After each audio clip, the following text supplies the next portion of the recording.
It's the Brandon Cruz Daily Fantasy Podcast, where I go and look at low-owned plays and strategies specifically designed for GPPs. This show for people who are already informed on any of the fantasy sports how these contests operate. If you got any questions that aren't stupid, feel free to shoot them my way at BrandonCruzDFS on Twitter. Most importantly, take everything you hear with a grain of salt and use your bet judgment when making entries. Additionally, if you have a gambling addiction, that's just tough luck, not my problem. We're breaking down the trucks at Gateway in this one. I've been talking plate tracks nonstop for the past 2 days, so it'll be nice to get out of the plate track way. But I don't think anybody's going to really watch this race. I don't think anybody's really going to play this a whole lot in DFS. There's been a lot of overlay recently for the truck series. Maybe it won't because it's Sunday. It's the only thing going on. But I think a lot of people, whenever there's the Cup Series race on Saturday and then there's just a second tier one on Sunday, people don't tend to play it on DFS. People don't tend to watch it in real life. People tend to just take the day off, which is what I'm going to do. I'm going to watch this race, but I'm just going to take Sunday off. I don't got a league race on iRacing. I don't got a Cup Series race to watch. I'm just going to sit back and watch the Truck Series race and probably just keep on playing Metro and Fall Guys. Before we get into that, I just want to say go to racefortheprize.com to get the fancy NASCAR spreadsheet that I use and that you need to be using as well. Everything located in one area. You don't got to go searching around different tabs. You don't got to read some ugly design sheet on another website. Everything is here. Easy to read. Go check it out. Race 4, that is the actual number 4. Racefortheprize.com. Looking at trucks at Gateway. Now this is what I meant earlier in the year by the way these qualifying procedures, it killed DFS. It killed fantasy racing. It killed all this crap because all the good guys are starting up in the front. Everybody I want to focus on is starting up in the front, and it's been the same drill as it was at Dover. It's been the same drill as it was at the other races. I want to try and fit as many of these fast guys in my lineup as possible. Does that mean maybe I have to take a punt? Maybe I have to go a different direction? But look, I like Zane Smith, I like Brett Moffitt, I like Matt Crafton, I like Austin Hill, I like Ben Rhodes, I like Christian Eckes, I like Tyler Ankrum, I like Johnny Sauter, I like Derek Kraus, I like Grant Enfinger, I like Chandler Smith, I like Stuart Friesen, I like Tanner Gray, I like Sam Mayer, I like Carson Hocevar, I like Sheldon Creed, I like Rafael Lessard, and that's just in the top 20 right there. I think I've called off at least 17 drivers there. I like all those guys. I need to try and fit at least 3 to 4 of those guys in the lineup. Excuse me. More specifically, people starting inside the top 10, I want at least 3 of those in a lineup if I can do that, because I don't see people from the back really passing a whole lot of people. I don't see people in the front really making that huge amount of gains. I just need laps led and fast laps. That's what I'm focusing on. The more darts you throw in the top 10, the more likely you are to get lap leaders, and the more likely you are to get fast laps, and that's all we're trying to rank up in the Truck Series. So let's look at the back half of the field, because we're going to have to make punts here and there. I haven't really made a ton of lineups. I'm recording this Thursday, so still, I got to see what other people are saying. I got to see what everybody else is looking at. But right now, it seems like the people I like in the back, Donahue as an interesting play. I like Tyler Hill. I like Denny Bond. I like Nally Decker. I like Dawson Cram and his new team in the 41. I like Austin Wayne Self. I like Jordan Anderson. And I like, maybe not Spencer Davis, but I really like Rafael Lessard. Even Ty Majeski in a way. I mean, look, I hate weeks that it's not obvious, but look, if you're paying up for people who are $8,000, you got to pay down at some point. You need 6,000 people. You might want to use Nally Decker. I think Nally Decker will probably be the best play. I know she's starting 29th. I know people are like, oh, she's horrible, but she's $4,800. She should hit value.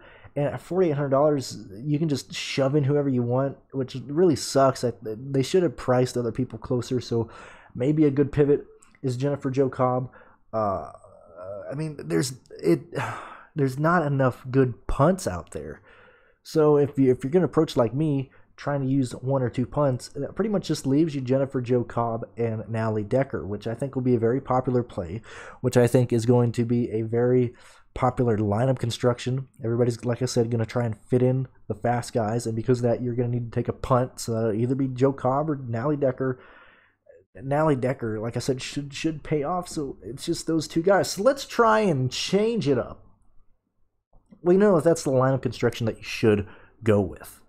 Paying up for drivers, 1 or 2 punts with Natalie Decker or Jennifer Jo Cobb.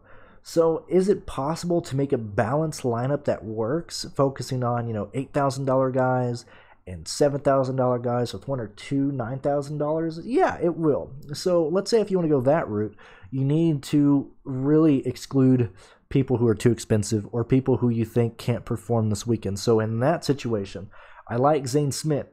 I like Ben Rhodes. I like Todd Gilliland. I like Tyler Ankrum. I like Kraus, Infinger, Friesen, Gray, Meyer, Hocevar, Majeski, Lassard. Those would be the fast guys I would look at, and I would pray and hope that Johnny Sauter struggles. I would hope and pray that Christian Eckes does bad. Austin Hill doesn't get the lead. Brett Moffitt does not get around Zane Smith. We need Zane Smith to lead laps in that scenario. If that happens, it opens the door up for you to create not better lineups, but, you don't have to punt. You're not just shoved in the direction of Natalie Decker and Jennifer Jo Cobb. Maybe I'm thinking right now that Fogelman probably won't have any ownership. Dawson Cram, I don't think he's going to have a lot of ownership, even though he's in a better situation than he was. Maybe Spencer Boyd, I don't think he's going to have a ton of ownership. So these are the guys I want to try and focus on and get to pivots and just try and be different. Like I said, unlike the plate tracks, I'm going back to single entries here. One lineup for the weekend. Zane Smith is going to be in it. He's most likely going to be in it. And I need to decide if I'm willing to take the different route of not using Natalie Decker, not using Jennifer Jo Cobb, not using a punt to just stack the field. If I want to do a balanced lineup focusing on like Enfinger, Derek Kraus, Ben Rhodes, Sam Mayer, Hocevar, focus on these guys, or just trying to shove in all the fast guys. That's what you really have to think about. Do you want to chase laps led? Do you want to chase fast laps? Or do you want to try and place the small place differential that there is to try and be different? That's why I was really, really against seeing this type of qualifying procedure done. At least with the random draw, you got a chance to have some good guys in the back. Here, all the good guys are in the front. It's just picking who you think's going to be fastest. Look at the race ratings. I know we're at Gateway, but I'm going to focus on looking at Homestead. I'm going to focus on looking at Pocono. I'm going to focus on looking at 2 Kansas races, how these guys showed up to Kansas, and even Michigan for research, because that's all we really got. But primarily focusing on Kansas, Pocono, and Homestead. That's probably what I would do, even though those are races that happened a few months ago. That's what I would look at. That's really all I have this week, just because you're really pinned into 2 streets. It's stack guys with a punt, or don't do that and try and be different. And I think the try and be different one is not going to work. I think we're going to see some ties in the Truck Series this Sunday. So you might want to not play. You might want to, I don't know. All my main focus and interest is going to the Xfinity and Cup Series race at Daytona. So, I might only have about $60 on this race. So, and that's about it. I mean, you guys pretty much know the drill. First and foremost, I know, because hopefully people don't listen to this until after it's happened. Or, no, that sounds bad. People don't really focus on Truck Series until it's the Truck Series time. So, let's look at Daytona right fast. I've said this, I did this in the past, and I got a lot of pushback, and I'm trying to figure out where the line is to where people understand where I'm coming from, or if they think I'm being insensitive, or if they want me to focus on safety. But let's talk about, in the last 2 minutes of this. Super speedway racing has always been dangerous. NASCAR is paved in the blood of drivers. That's racing in general, but NASCAR specifically, Daytona International Speedway specifically, paved in the blood of drivers. We haven't had a driver get killed since Earnhardt in the Cup Series. Newman came millimeters from that. Some people reacted the correct way. Some people didn't. I'm not a fan of how NASCAR reacted, because they were basically like, oh, he lived, whatever. If NASCAR really cared about the drivers, they would not put Daytona as a cutoff race. They know they're asking for trouble. They know they're asking for danger. No matter how safe these cars are, no matter how safe the track is, death is always possible. This is a race this Saturday's race is a perfect storm for somebody getting killed. That's all I'm going to say there. So I'm not going to stray out and be like, oh, let's I told you someone's going to get killed, or let's try and be safe. We got to slow the cars down. I'm not going to make that argument this weekend because I get arguments back and forth no matter what stance I take on it. But I would not. I'm betting. I made a bet with a couple of people. I think we see a flip. I think there's a possibility we see 2 flips. And I think there's a possibility we see somebody get really injured or killed. That's just how it's going to be. That's how I think it's going to happen at this week in the Cup Series race. Take that for what you will. Enjoy this week. Best of luck in your contest. And yeah, I think that's about it. I got everything done on Thursday. That's pretty nice. Hang out on iRacing. You're going to see me running the 87 cars.